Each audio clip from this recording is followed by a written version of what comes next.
Okay, Anshu, we have a question here from Godwin.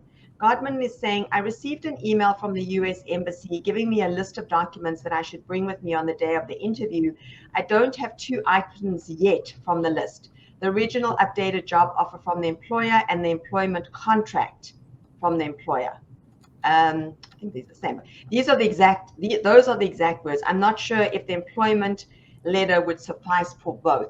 Andrew, can you clarify for nurses going to the embassy what they need in order to be able to comply with the requirements?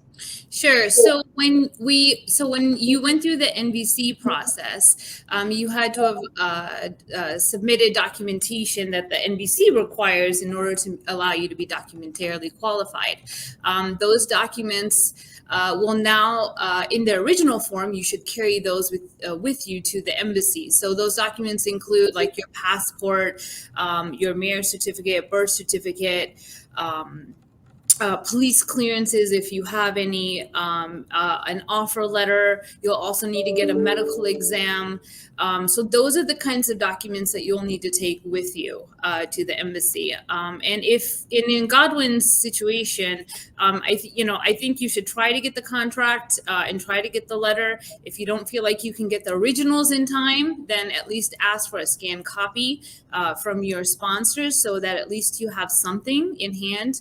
And obviously, if the officer that's interviewing you has an issue with the documentation that you have, they can issue a 221G, at which point you can supply that documentation at a later time.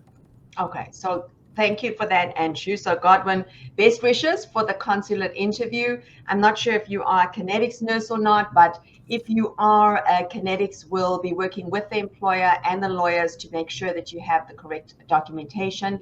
And I would encourage everybody to also watch. We have done a full show on the consular process. You can see this on our website, on our YouTube channel, and our social media.